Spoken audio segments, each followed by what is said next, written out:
सारे ब्रजवासी आनंदोत्सव मना रहे हैं, एक दूसरे के गले में गलबैया डाल करके नृत्य कर रहे हैं। आज ब्रजराज जी को लाला को जन्म भयो, छायो उर्मोद भयो अति सुखदाई है। नाचे सुर किन्नरी उर अप्सरा चाह भरी, बाजत मृदंग झांझ ढोल भी सुहाई है। बाल कृष्ण लाल को दर्शन को पाए गाय, गीत सुखदाई अति अमित लुटाई है। देखो सखी आली नैन कीजिए निहाल सखी, आज नंदजू के द्वार पे बजत बधाई है। बधाई बज रही है जी, क्या कहना। कहते हैं उस भीड़ में एक 85 वर्ष की मैया, बिना दांत वाली मैया, वेदांती मैया, वो भी आई बधाई देने के लिए। अब ब्रजवासी अपने धुन में मगन है, क्या कहना। ब्रजवासी तो ब्रजवासी। मैया ने आकर के ब्रजवासियों से पूछा, चौरे लाला कहाँ भयो है। ब्रजवासियों ने देख करके भी अनदेखा कर दिया। मैया ने फिर दूसरी बार पूछी, चौरे ब्रजवासियों कहाँ भयो है। ब्रजवासियों ने फिर अनदेखा कर दिया। और तीसरी बार मैया ने जैसे ही पूछा, चौरे ब्रजवासियों कहाँ भयो है, इतने में एक ब्रजवासी ने एक 250 ग्राम का माखन का लौंदा लिया, उसमें मिश्री मिलाई। अब मैया ने जैसे ही पूछा, चौरे लाला कहाँ भयो है, तो मुख खुला हुआ था। ब्रजवासी ने निशान लगा करके प्रहार किया मैया के मुख के ऊपर। सीधा मैया के मुख के अंदर से सीधा पेट में चला गया। दांत तो थे नहीं, बिना दांत वाली मैया थी। फिर पूछा, चौरे ब्रजवासियों का भयो है।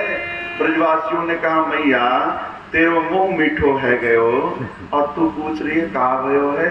अरे नंद को छोरा भयो है, नंद को लाला भयो है। मैया ने कहा, ऐसो छोरा ऐसो लाला तो रोज होवे करे।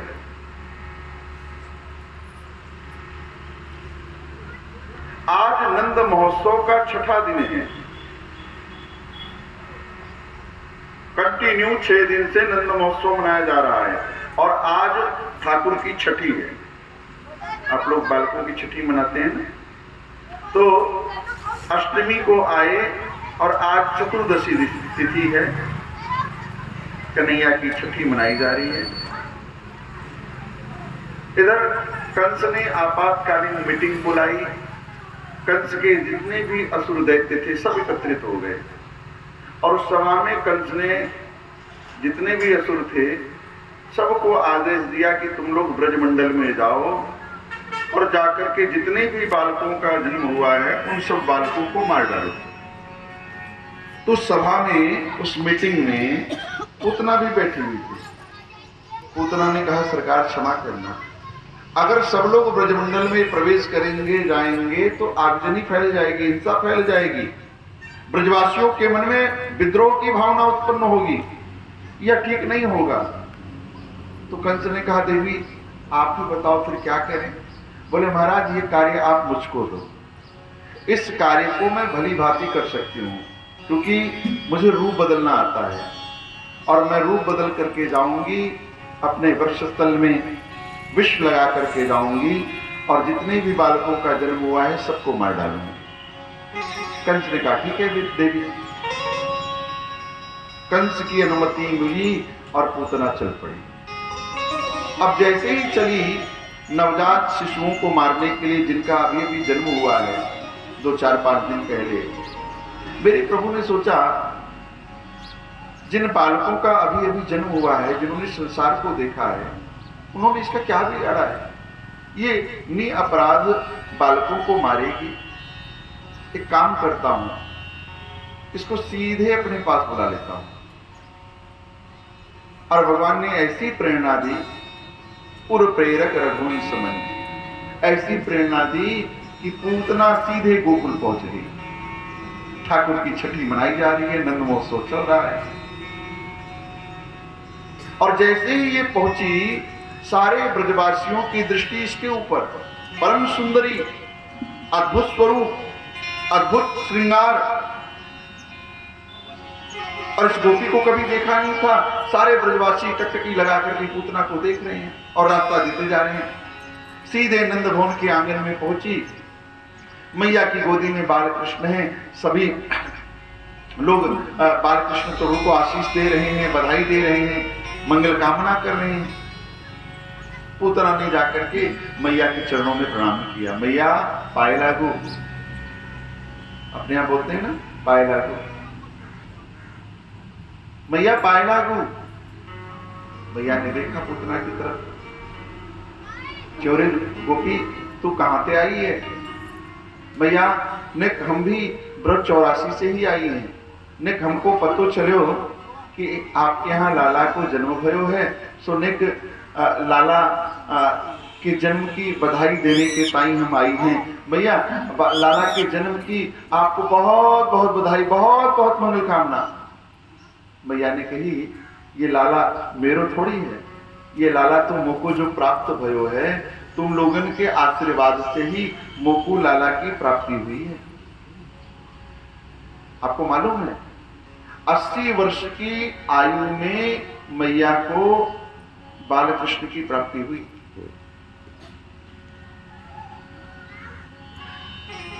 अस्सी वर्ष की मैया यशोदा हैं और 75 वर्ष के बाबा नंद हैं। मैया बाबा से 5 साल की बड़ी है।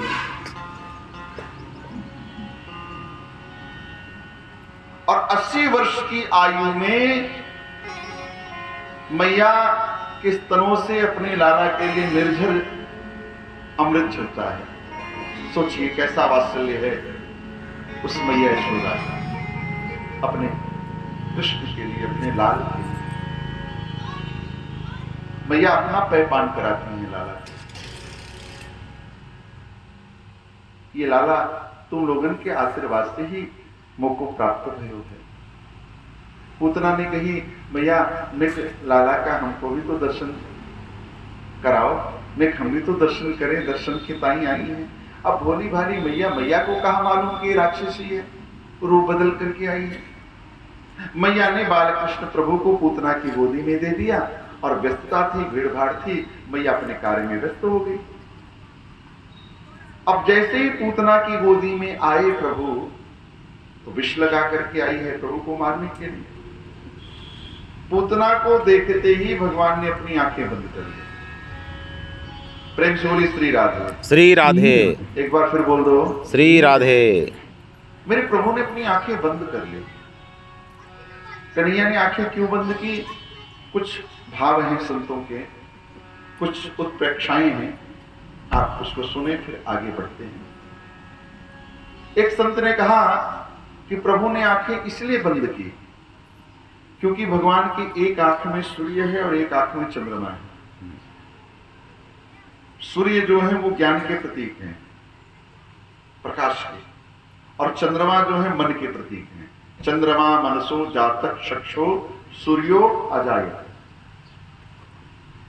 अगर प्रभु इसको देख लेते तो इसको ज्ञान हो जाता कि ये बालक नहीं, ये तो परिपूर्णतम ब्रह्म परमात्मा है। और चंद्रमा मन के प्रतीक है, मन से कुछ छिपता नहीं, इसलिए भगवान ने आंखें बंद कर दी। दूसरे संत ने कहा नहीं, ऐसी बात नहीं। बोले फिर? बोले भगवान ने आंखें इसलिए बंद की, भगवान आंख बंद करके भगवान शिव का ध्यान करने लगे। क्यों? बोले बाबा विष पीने का होलसेल डिपार्टमेंट आपके पास है, एक काम करो, ये विष लगा करके मुझे मारने के लिए आई है ना, विष का पान आप कर लो और दूध में पी लूंगा। इसलिए भगवान ने आंखें बंद की। तीसरे संत ने कहा नहीं, बात बनी नहीं। बोले फिर? बोले भगवान ने आंखें इसलिए बंद की, भगवान आंख बंद करके ये चिंतन करने लगे, ये सोचने लगे कि ये जो काम करने के लिए आई है वो काम मां करती है। दूध पिलाने का काम कौन करती है? मां। और ये भले ही विष लगा करके आई है लेकिन काम तो मां का करेगी ना। अगर ये मां का काम करेगी तो मैं इसको कौन सी गति दूं? मां का काम करेगी तो इसे मां की ही गति दूंगा। अगर मैं इसको मां की गति दे दूंगा तो अपनी भोरी भारी मैया वात्सल्य रूपा अपनी मैया यशोदा को मैं कौन सी गति दूंगा? इसलिए भगवान आंख बंद करके ये चिंतन करने लगे, सोचने लगे।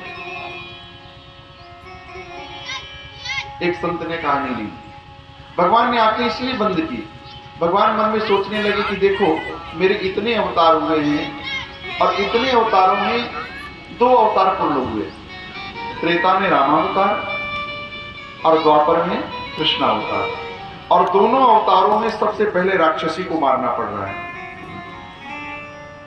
रामावतार में भी सबसे पहले ताड़का को मारा, एक ही बाण प्राण हरि लीना, दीन जान तेहि निज पद दीन। और द्वापर में भी सबसे पहले राक्षसी को ही मारना हो।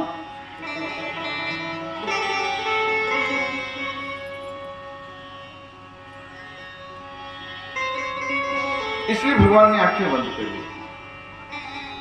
एक संत ने कहा नहीं, भगवान की आंखें बंद ही थी। बोले क्यों? बोले प्राय जो 6 दिन का बालक होता है उसकी आंखें बंद ही रहती है। पहले के समय में, अब की बात मैं नहीं करता, पहले के समय में 1-1 महीने तक बालक आंख नहीं खोलते थे। तो 6 दिन के कृष्ण हैं तो आंखें बंद होगी। दूसरे संत ने कहा नहीं, कर्तुम अकर्तुम अन्यथा कर्तुम समर्थ ईश्वर। वो नहीं करते हुए सब कुछ करते हैं और सब कुछ करते हुए भी नहीं करते हैं, तो उनके लिए कोई चीज इम्पॉसिबल नहीं है। कोई चीज नहीं करने योग्य नहीं है, वो सब कुछ कर सकते हैं जो भी हो। देखो एक बात और आपसे कहूंगा मैं, भागवत जी के जो 10वें स्कंद की कथा है, ये भागवत के प्राण हैं। भागवत के जो 10 लक्षण हैं, परसों आप सुनेंगे। 10वें स्कंद की कथा जो है ये निरोध लीला है। 10वें स्कंद की जो कथा है ये चित्त का निरोध करती है, चित्त को पवित्र करती है। और ये 10वें स्कंद की जो कथा है ये भाव साम्राज्य की कथा है। 10वें स्कंद की कथा को अगर हम आप बुद्धि से समझना चाहेंगे तो बुद्धि फेल हो जाएगी, क्योंकि ये योगेश्वर कृष्ण की कथा है, बुद्धि से नहीं समझी जा सकती है। और यहां पर पग पग में ईश्वरत्व का प्रदर्शन है। बाल्यावस्था से लेकर के जब तक धराधाम पर 125 वर्ष तक हमारे प्रभु रहे, तब तक उनके पग पग पे ईश्वरीय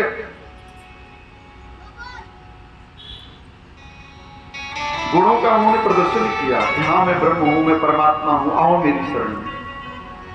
तो ये 10वें स्कंद की कथा जो है ये बुद्धि से नहीं समझी जा सकती है, कि बुद्धि से समझ में आ जाए। इसलिए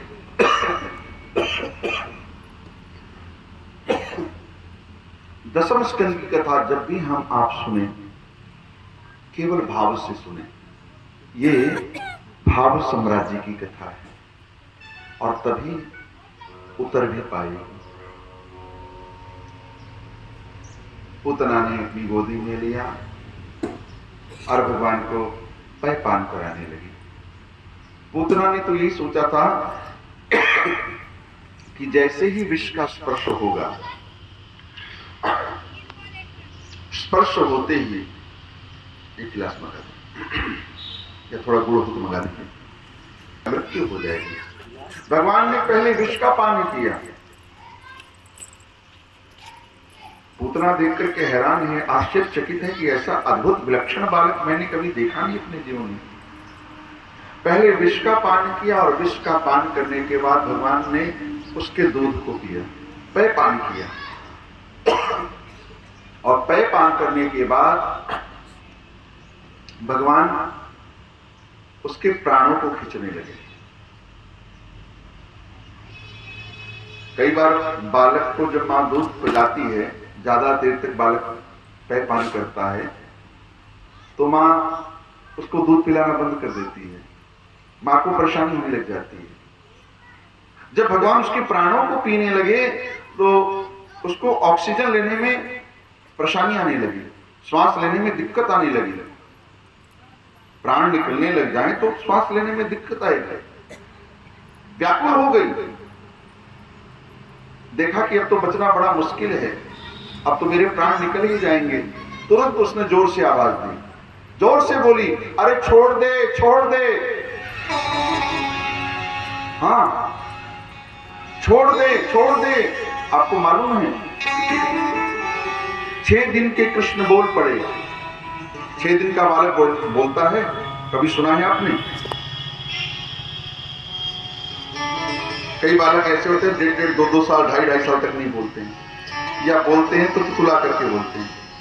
6 दिन के कृष्ण बोल पड़े कि मैया मोको पकड़नो तो आवे, मौसी जी मोको पकड़नो तो आवे लेकिन मोको छोड़ना ना आवे। हमको पकड़ना तो आता है लेकिन हमको छोड़ना नहीं आता। ये पकड़ना छोड़ना हमारा आपका काम है। जब तक स्वार्थ रहता है, जब तक मतलब रहता है, तब तक पकड़े रहते हैं, और जैसे ही स्वार्थ की पूर्ति हो जाती है, मतलब निकल जाता है, तो तुम कौन हम कौन पहचानते नहीं। इसलिए तो तुलसी बाबा ने लिखा ना कि संसार में जो कुछ भी चल रहा है सब झूठे चल रहा है, और ये व्यक्ति को बाद में समझ भी आता है। झूठे ही लेना, झूठे ही देना, झूठे ही भोजन, झूठ चबैना, सब कुछ झूठे चल रहा है, बनावटी चल रहा है।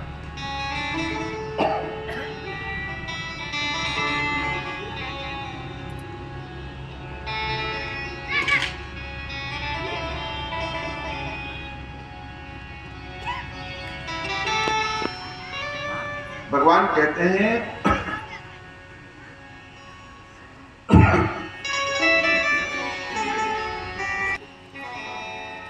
भगवान का ये वचन है।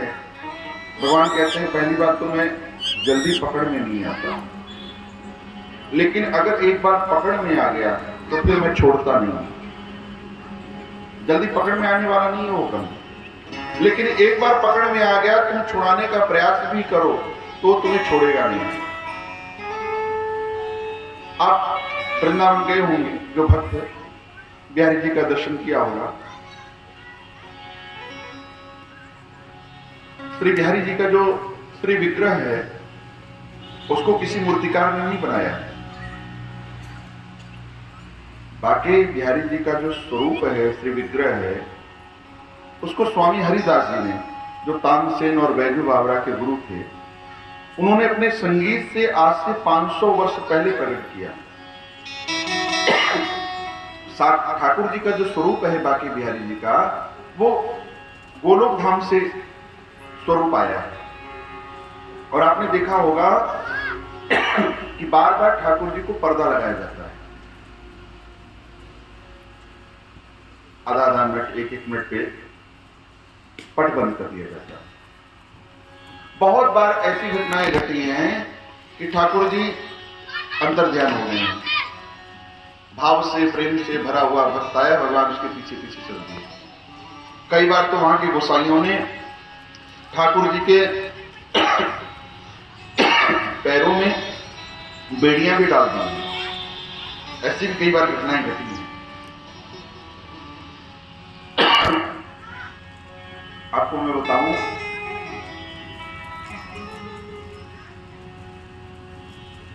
तीन मुसलमान भक्त हुए हैं कृष्ण के।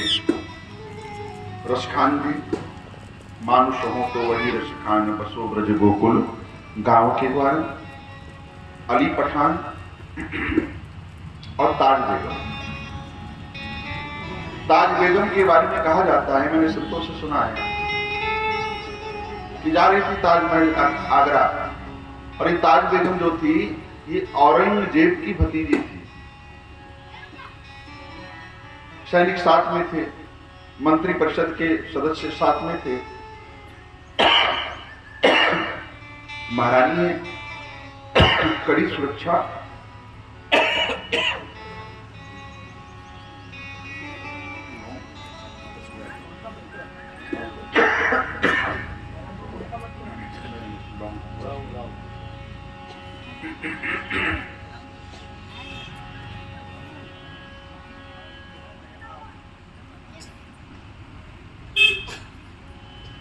बोले बाल कृष्ण लाल की जय हो।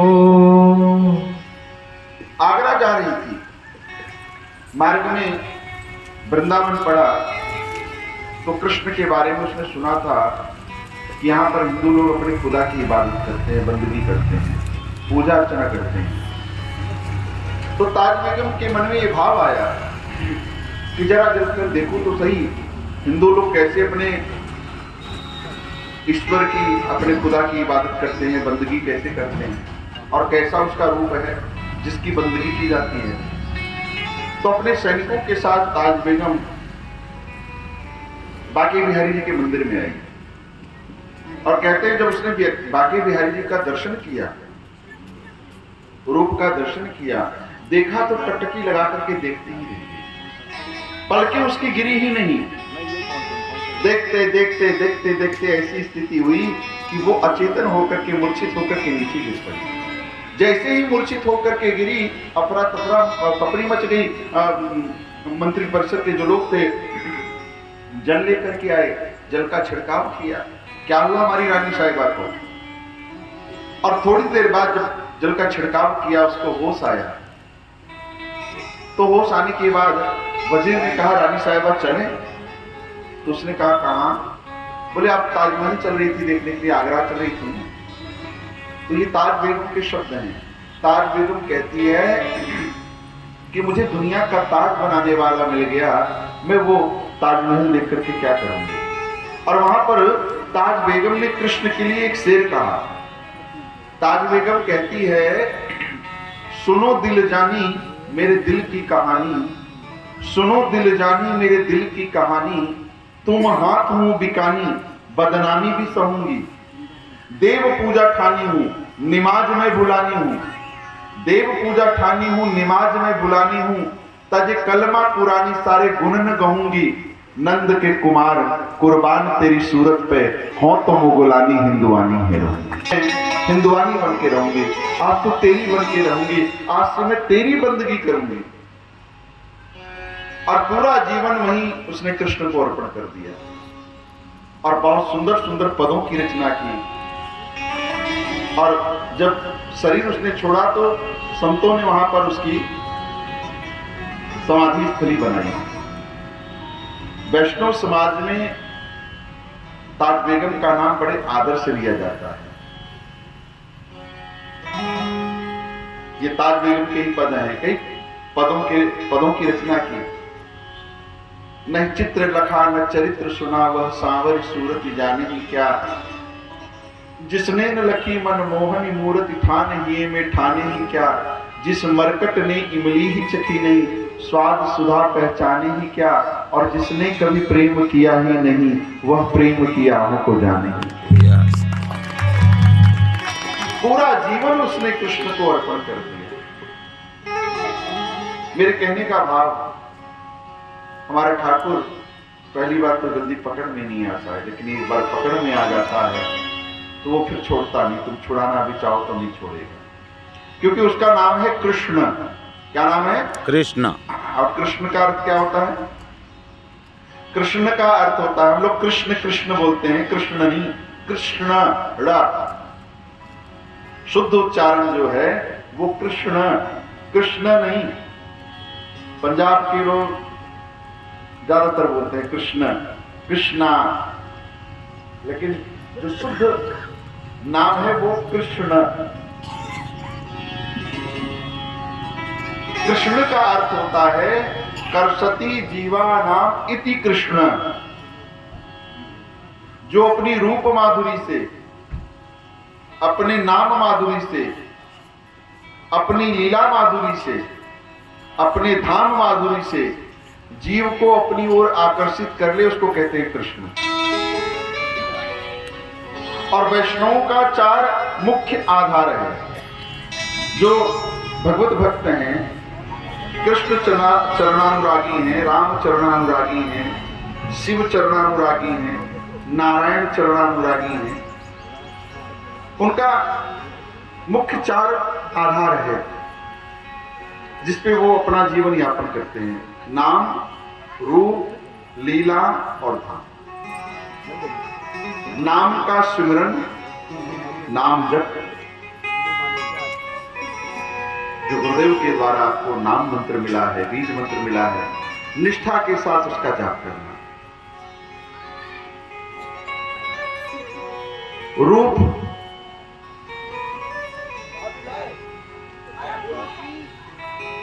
रूप का ध्यान करना कि हमारे स्वरूप, ठाकुर का स्वरूप कैसा है, कितने सुंदर है।